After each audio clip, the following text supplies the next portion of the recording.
Hi, everyone. Welcome back to Anna in the Labs. This is episode 4 of our series. So remember how we mentioned knowledge base at some point in the last episode? This is what we'll be covering today. And we're going to be joined again by Nazarii, and he's going to be explaining us everything from what a knowledge base is, why it's so important, and the one thing that we shouldn't do in case we want our voice agent to function properly. So let's get into it. I think my first question, now that we're talking about knowledge bases, is what actually is a knowledge base? So can you explain this to me so I can understand what it is and why it's so important? Knowledge base is a documentation for the voice agent to work with. It's not the tools, it's not the instruments that I have, but it's literally the documentation I can look into and provide some answers. So basically, if someone asks me for a particular inquiry, I'm going to go there and look up the answer to a particular question. That's pretty much what knowledge base is. Can it operate without a knowledge base? It totally can. If you will go back here, we will see that without the knowledge base, it would already be able to transfer to human, take a message, extract certain information. So that would be the skills that the voice agent can do. I can see here in your specifications a knowledge base of some sort. I like how you said of some sort, because I clearly see that maybe I'm missing things in my knowledge base. Are those things enough for a knowledge base? Is this something that could be or should be more complex? It's not bad. It's a knowledge base. It provides some information. The thing is that it's not necessarily realistic because, for example, I think basic troubleshooting will most probably have more points to it. And once it gets too complicated, once it becomes like a 3, 4, or 100 PDF page of technical documentation, it makes sense to split this into separate document. For our viewers, if you will be creating a knowledge base by yourself, and you will see that you have distinct topics covered with large walls of text, I would probably consider splitting them into separate knowledge bases instead of putting everything into one to keep each of the knowledge base domain and topic focused. In this specific case, we would have a document with the basic information of the company, maybe another one with the pricing, another one with basic troubleshooting. For now, we'll just probably keep it as is. I will just check quickly if everything is fine here. So this is all just information.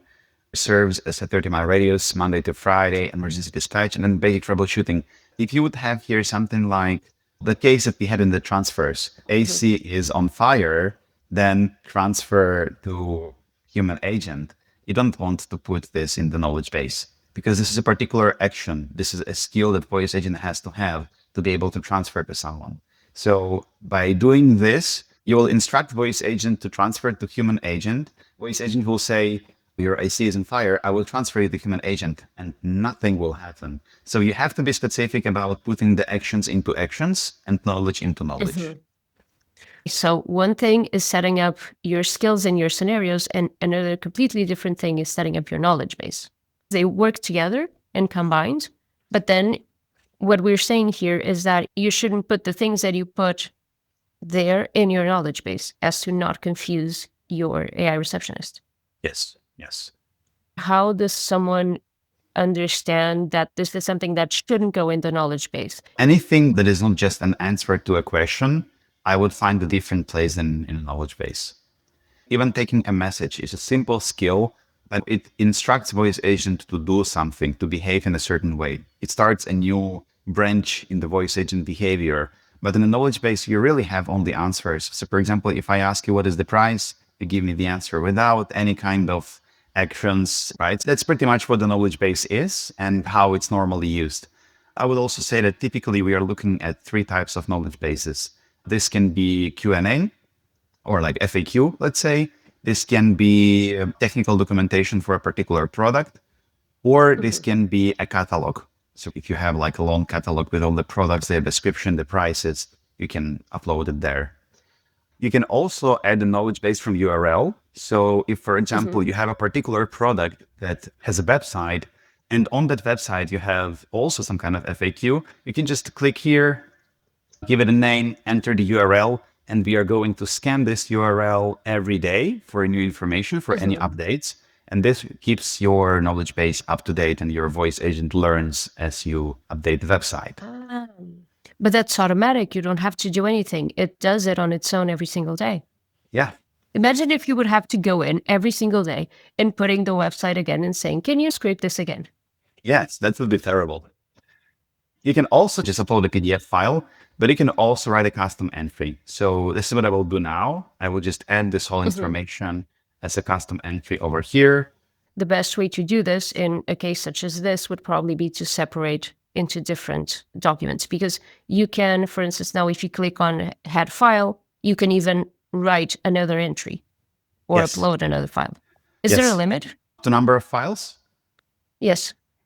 Not that I'm aware of. I would say the limit is the sanity of the voice agent. So imagine the human receptionist sitting with this pile of documents. It would be incredibly hard to find the relevant information. I would say another rule for the knowledge bases is that don't put there info that you don't want voice agent to know. Cut the fat. Only strong content that you want voice agent to use on a daily basis. Let's imagine for a second that I'm already using this. I already have one set up, and it probably already has a knowledge base. I can use that existing knowledge base for my receptionist? Yes, correct. The knowledge bases are shareable, and you can just select it here from the knowledge base. All the knowledge sources are stored in one place, and you can share them within different voice agents. Yeah, those are the ones that are uploaded into this account today. Yes, correct. Are we facing the risk of one of those knowledge bases that we're trying to select having information that we don't want to have? You really want to keep only important, useful information for the voice agent, because with every single knowledge source, it starts to be more complicated for them to answer the questions, as for the human agent as well. Is there a way to create a very, very bad knowledge base? I think the worst knowledge bases are the ones that mixes knowledge with actions. If you write stuff like transfer to this human or send an email, the knowledge base should have only answers to your questions. The second thing is long knowledge bases with complex layouts, with images and etc. So that's something that will make the knowledge base heavier and leaves a room for the voice agent for creativity. And you don't want voice agent to be extremely creative. That's another rule. Try to not enter some kind of scientific Complex fiction. territory. Yes, yes. Another thing is you don't want contradictory instructions. This is similar to the transfers that we were discussing before. You don't want to have two branches that transfer based on the vague rules that are overlapping. The same with the questions. If the knowledge base is big and some areas are starting to contradict each other, then the voice agent will, with random chances, land here or there. Keep it clear, keep it well structured, keep it mostly text-based. If you have to go with a table somewhere, simple layouts are fine, but the more complex layout becomes, the harder it is for the voice agent to understand what were you trying to say. I would say these are the main rules. Try to keep it light, try to keep it focused, try to keep it domain specific, and try to make it sound like an answer to a question and not like a prompt or an action for the voice agent. Okay, I think we have everything for knowledge base. No? Yeah,